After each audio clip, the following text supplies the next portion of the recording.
lebih senang mendengarkan musik daripada Al-Quran. Bahkan mohon maaf dulu, itu kita sering mendengar di masjid-masjid itu sering orang mengaji.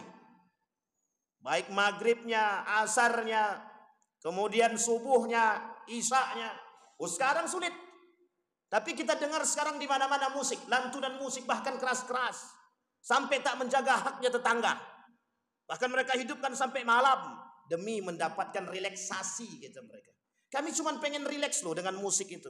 Apa tak bisa rileks dengan Al-Quran?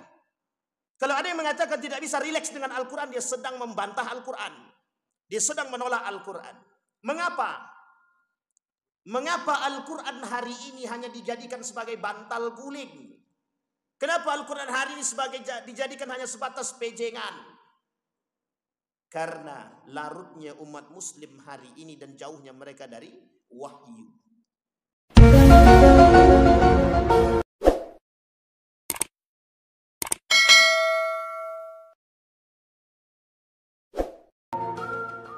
Al-fitan.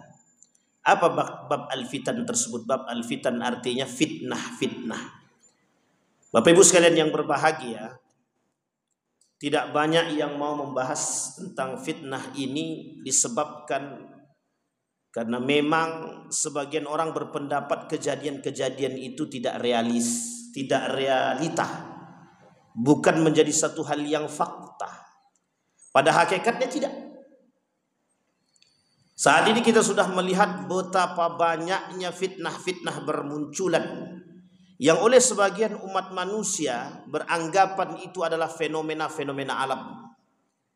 Dalam pandangan kaum liberal itu memang fenomena alam. Tetapi dalam pemahaman hadis baginda Nabi Muhammad SAW itu bukanlah hal fenomena, bukanlah fenomena alam, tetapi yang sudah pasti terjadi yang disampaikan oleh Nabi dalam beberapa hal. Maka Bapak Ibu sekalian yang berbahagia, yang ingin kita angkat sekian banyak hadis tentang fitnah tersebut, kita akan memetik beberapa hadis. Hadis yang pertama yang akan kita petik Bapak Ibu sekalian yang berbahagia di sore hari ini, kata baginda Nabi Muhammad SAW, la taqumus sa'ah hatta tazhar. Tidak akan terjadi hari kiamat sampai akan nampak di hadapan kalian, kata Nabi, al-qainat wal ma'azif. Tidak akan terjadi hari kiamat, kata Nabi, sampai tampak di hadapan kalian orang-orang biduan-biduan yang berjoget berdendang di hadapan manusia dengan pakaian-pakaian terbuka dan seksi. Itu Nabi yang mengatakan, kata Nabi, qainat. Apa yang disebut dengan qainat? Biduan. Apa yang disebut dengan biduan? Biduan adalah wanita-wanita yang berjoget tanpa busana atau menggunakan busana-busana yang tak sempurna. Apa tujuan mereka? Untuk memancing syahwat dan gairah kaum Adam. Sehingga apa yang terjadi? Perbuatan-perbuatan yang tak diinginkan. Yang kedua, kata Nabi, ma'azif. Akan tersebar nanti kelak di akhir zaman, kata Nabi, ma'azif. Apa disebut dengan ma'azif? Ma'azif artinya adalah alat-alat musik yang hari ini Bapak Ibu bisa lihat di mana-mana ada ma'azif. Apapun bentuknya semua orang menyukai ma'azif. Apa yang kita maksud, yang dimaksud oleh Nabi dari hadis tersebut? Yang dimaksud oleh Nabi hadis tersebut yang pertama tentang keberadaan biduan hari ini. Hampir di setiap acara apapun untuk menarik atau menjadikan daya tarik adalah wanita. Tak salah, tak salah. Karena memang wanita dipergunakan untuk menjadi daya tarik bagi kaum Adam. Dalam bahasa lain, diperjualbelikan secara halus. Dan jangan tersinggung, karena memang begitu keadaannya. Dalam satu acara kalau tak ada perempuannya, oh itu susah untuk bersemangat, kata sebagian orang. Sehingga apapun acara hari ini harus menghadirkan wanita. Seperti kontes Miss Universe adalah kontes penjualan wanita, kontes penjualan tubuh wanita yang menjadi dasar daripada keinginan para kaum-kaum sekuler dan liberal untuk menghancurkan umat muslim. Bapak Ibu sekalian yang berbahagia, perlu kita tinjau hari ini, berapa banyak hari ini biduan-biduan berjoget dengan, mohon maaf, sama sekali tak mencerminkan sebagai seorang yang menjaga harga diri dan marwah. Kenapa demikian? Karena mereka berharap untuk mendapatkan harta dan dunia. Yang kedua, ma'azif, alat musik yang beberapa waktu yang lalu diperdebatkan, bahkan ramai sampai ada yang takfiri, sampai ada yang mengkafirkan antara satu dengan yang lain terkait musik. Mereka katakan, bahkan mereka berdoa kepada Allah, ya Allah, matikan mereka dalam keadaan bermain musik, matikan mereka dalam keadaan mendengar musik. Ya Rab, ya Rab. Apa yang terjadi? Kalimat ma'azif diartikan sebagai alat musik, kelak kata Nabi di akhir zaman, orang lebih senang mendengarkan musik ketimbang Al-Quran. Siapa hari ini yang lebih senang mendengarkan Al-Quran ketimbang musik? Mungkin kalau kita presentasikan dari 100 orang, mungkin hanya sekitar 20% pun tak sampai. Coba bayangkan. Lebih senang mendengarkan musik daripada Al-Quran. Bahkan mohon maaf dulu, itu kita sering mendengar di masjid-masjid itu sering orang mengaji. Baik maghribnya, asarnya, kemudian subuhnya, isya'nya. Oh, sekarang sulit. Tapi kita dengar sekarang di mana-mana musik, lantunan musik bahkan keras-keras. Sampai tak menjaga haknya tetangga. Bahkan mereka hidupkan sampai malam demi mendapatkan relaksasi, gitu mereka. Kami cuma pengen rileks loh dengan musik itu. Apa tak bisa rileks dengan Al-Quran? Kalau ada yang mengatakan tidak bisa rileks dengan Al-Quran, dia sedang membantah Al-Quran. Dia sedang menolak Al-Quran. Mengapa? Mengapa Al-Quran hari ini hanya dijadikan sebagai bantal guling? Kenapa Al-Quran hari ini dijadikan hanya sebatas pejengan? Karena larutnya umat muslim hari ini dan jauhnya mereka dari wahyu. Mereka beranggapan bahwa Al-Quran itu tak memberikan kenyamanan, bahwa Al-Quran itu tidak bisa memberikan ketenangan. Ala bidzikrillahi tatmainnul qulub, kata Allah. Zikir, baca Quran bisa membuat hati tenang. Pertanyaannya, kalau ada yang mengatakan mendengarkan musik lebih tenang daripada membaca Al-Quran, berarti dia sudah menentang ayat Al-Quran dan menolak kebenaran Al-Quran. Bukankah itu lebih banyak hari ini? Ya. Kenapa? Mengapa hari ini orang lebih senang mendengarkan musik daripada Al-Quran? Pertanyaan besar. Karena umat muslim hari ini harus dijauhkan daripada Al-Quran. Bagaimana cara menjauhkan? Dibuatlah mereka cinta kepada alat musik. Bagaimana caranya? Diajarkan mereka bermain dengan musik.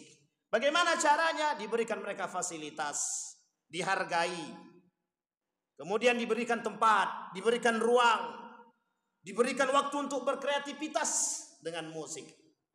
Tak salahkah? Musik punya beberapa hukum yang harus dipahami. Bisa haram, bisa makruh, bisa mubah.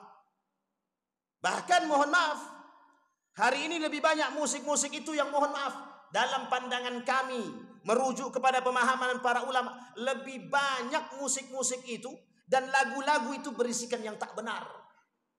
Dan bagaimana hukumnya kalau melakukan, menyanyikan lagu yang tidak ada, yang tidak dibenarkan dalam agama? Hukumnya haram. Jelas. Bukan makruh, tapi haram. Isinya banyak tak benar. Itu yang kemudian kita dengarkan. Maka kata Nabi, kelak di akhir zaman akan banyak orang-orang mendengarkan musik dan bermain alat musik. Bahkan mohon maaf, lebih berharga orang yang bisa bermain alat musik ketimbang orang yang bisa membaca Al-Quran. Kemudian selanjutnya, kata Nabi, badiru bil mauti sittan, kata Nabi. Ketika keadaan fitnah itu terjadi, semua orang tanpa sadar, hanya sebagian orang-orang yang beriman yang sadar bahwa kita sekarang ini berada di antara Kondisi yang sangat rumit. Kemunculan kemungkaran, kemaksiatan, perzinahan di mana-mana, sehingga membuat orang-orang bingung akan kebenaran dan kesalahan, yang hak dan yang batil, yang halal dan yang haram. Itu zaman fitnah, kata Nabi. Apa kata Nabi?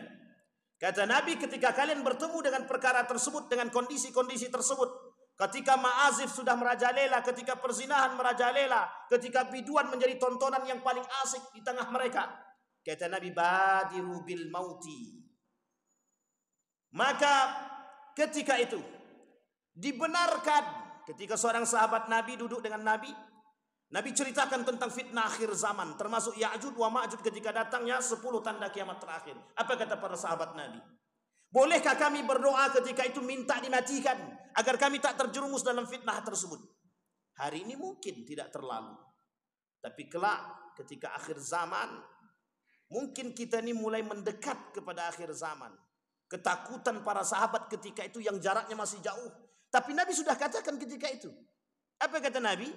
Nabi ceritakan tentang ratusan hadis tentang fitnah akhir zaman. Para sahabat duduk dan kemudian mendengarkan, ketakutan. Tapi hari ini tak. Umat muslim hari ini ketika dibacakan ayat tentang hari kiamat, tentang akhir zaman, justru santai-santai aja. Tak ada rasa takut. Hanya sebagian golongan yang merasa, apakah iman kami mampu menjadi penolong kami kelak atau tidak. Sehingga kata Nabi, badiru bil mauti sittan. Yang pertama kata Nabi, cepat-cepatlah kalian menemui ajal kalian apabila terdapat 6 perkara. Imratas sufaha, kata Nabi.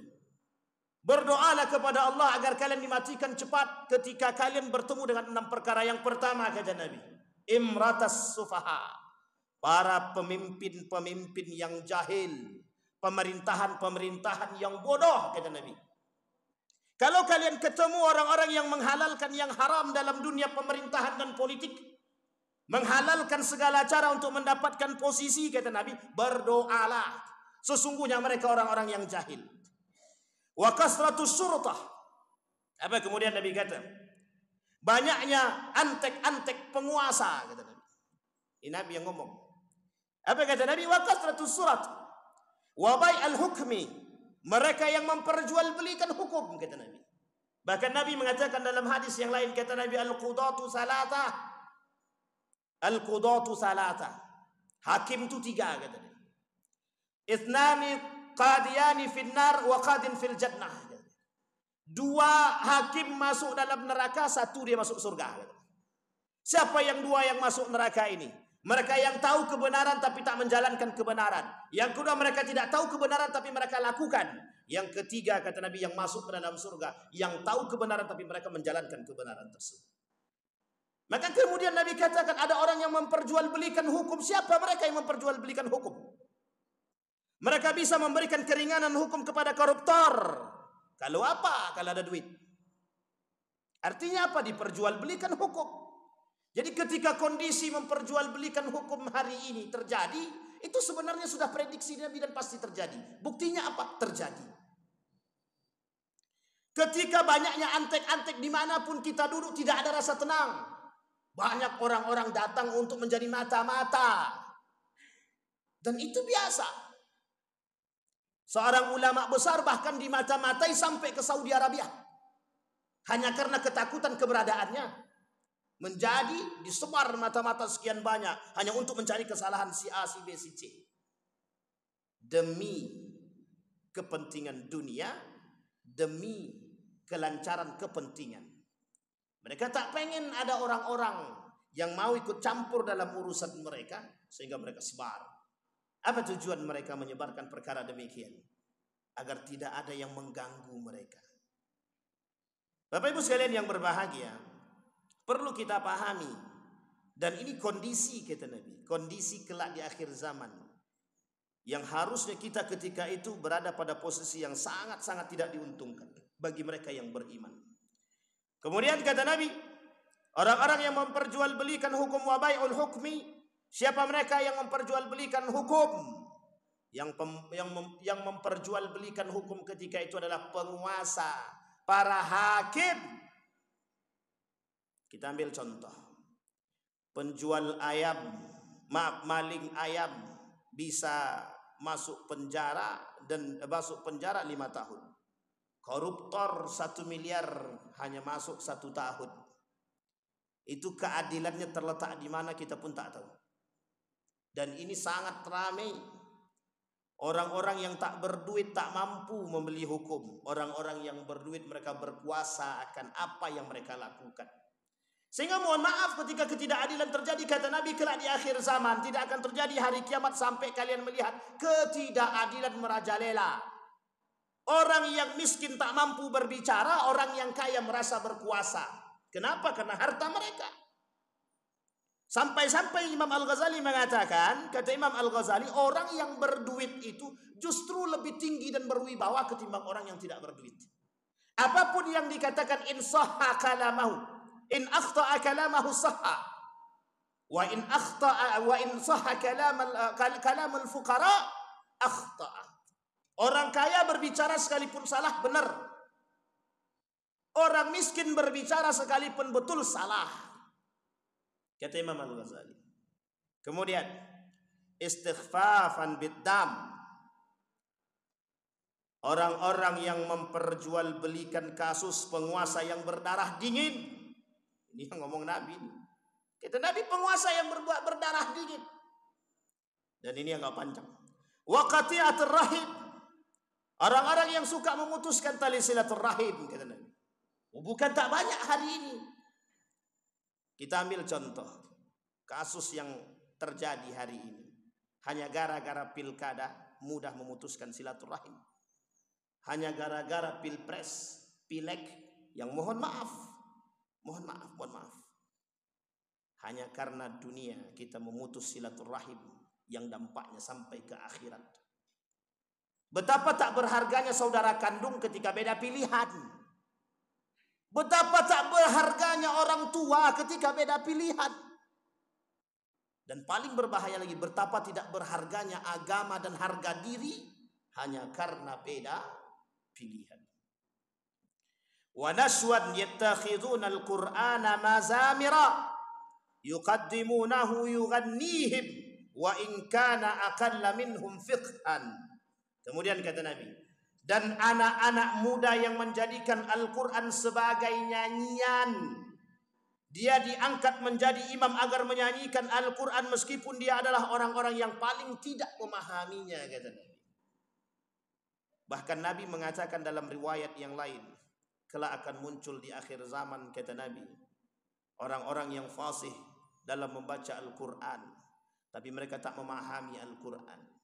Dalam riwayat yang lain bahkan mereka dikatakan, inna munafiqi ummati qurra. Kalau akan terjadi di hari kiamat, kalian akan melihat orang-orang munafik, tapi mereka pandai baca Al-Quran. Bahkan kalian akan melihat kaum-kaum tertentu yang bacaannya lebih baik daripada kalian. Seperti anak panah yang keluar dari fusurnya, kata Nabi, yang tak tepat pada sasaran. Apa yang dimaksudkan oleh baginda Nabi dalam hadis tersebut? Kata Nabi, kelak akan muncul orang-orang yang bisa membaca Al-Quran dari kalangan anak muda, tapi mereka menjadikan bacaan-bacaan mereka sebagai nyanyian. Tujuannya dunia, bukan tujuannya Allah, kata Nabi. Mereka tidak bertujuan untuk mendapatkan keridhaan Allah, tapi mereka bertujuan untuk mendapatkan dunia. Mereka perjualbelikan agama, mereka perjualbelikan Al-Quran. Apa contohnya? Seorang penghafal Al-Quran, dia katakan kepada orang, saya mau jadi imam masjid dengan catatan digaji lebih dari 3 juta. Mereka samakan Al-Quran dengan nilai rupiah.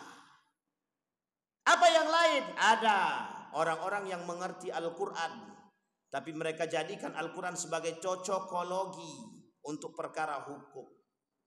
Mereka anggap Al-Quran bisa dipermainkan. Mereka anggap hukum-hukum di dalam Al-Quran tidak terikat dengan keimanan, sehingga mereka jadikan contoh sebahan. Bahkan yang lebih parah lagi, ada orang yang menjadikan Al-Quran ini mainan. Anak-anak zaman sekarang muncul di beberapa internet dan video. Mereka mengaji dengan lantunan-lantunan, mohon maaf, yang tak pernah diajarkan. Mereka buat nyanyian-nyanyian TikTok, tapi isinya ayat Al-Quran.